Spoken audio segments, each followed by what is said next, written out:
Buen Camino Pilgrims, and welcome back to our Sacred Steps Camino 101 video series.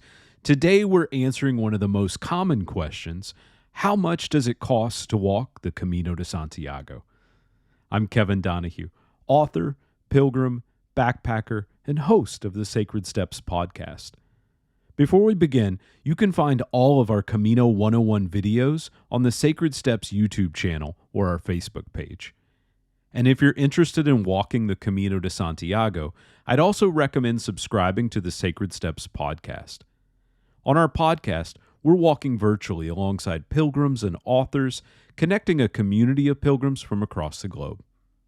We have new episodes several times each month, so find us on YouTube, Apple Podcast, Spotify, or your favorite podcast app. How much does it cost to walk the Camino de Santiago? Like many of the more difficult questions in life, the answer is, it depends. The cost of transportation to and from Spain will vary considerably based on your point of origin and preferences.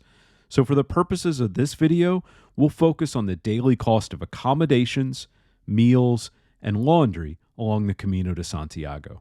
And don't miss the end of this video where I provide an important tip about money along the Camino. On the Camino de Santiago, you'll find a variety of options for dining and accommodations, each with their own price point, and many of them being very inexpensive. Let's begin with what is likely to be your largest daily expense along the Camino: accommodations. In our previous video, we discussed in detail the series of pilgrim hostels along the Camino de Santiago known as albergues, as well as other options for accommodations, including donativos, pensions, and hotels. For more on all the options of where to sleep along the Camino de Santiago, please see our Camino 101 video series, which you'll find linked in the show notes. Specifically in terms of cost, provided you have your pilgrim passport, nightly accommodations in albergues can range from $5 for a dormitory bed to $45 for a private room. Church-run albergues may be listed as a donativo rather than a fixed cost. It's recommended that you pay $10 to $20 per night based on the level of accommodation provided. Cost for pension rooms in private homes and hotels will vary, especially in larger towns. For meals, whether you choose to prepare your own meals or stop in cafes along the Camino, the cost of meals is very reasonable. Breakfast is usually a very quick meal, such as a pastry or fruit or oatmeal.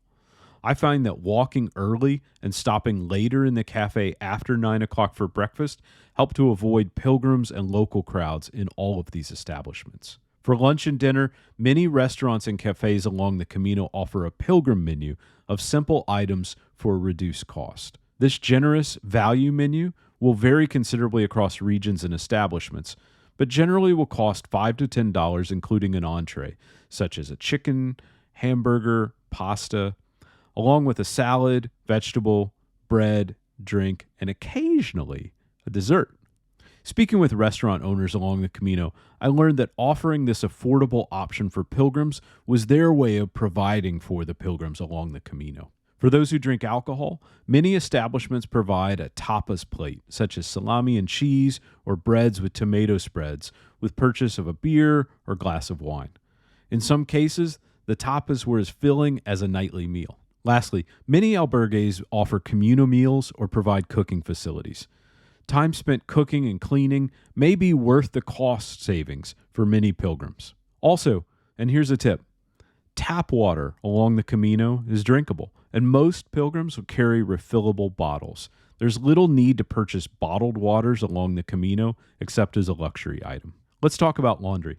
Eventually, every pilgrim will need to wash their clothes along the Camino. I carried small detergent packets with me in my backpack and hand washed my clothes during the Camino.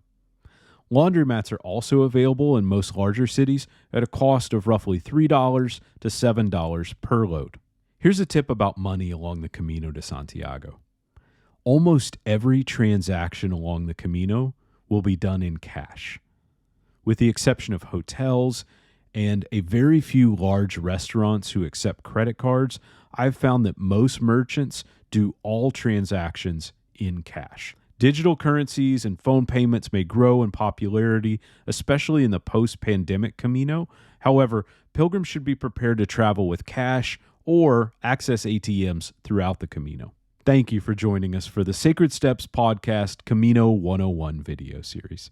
To learn more about the Camino Frances, Camino Portuguese, or other pilgrimage routes around the world, please click the subscribe link below so that episodes of the Sacred Steps podcast are available automatically on your device. If I can assist you in planning your pilgrimage, please reach out to me directly on social media or leave a comment below on this video. Until next time, be well, stay safe, and buen camino.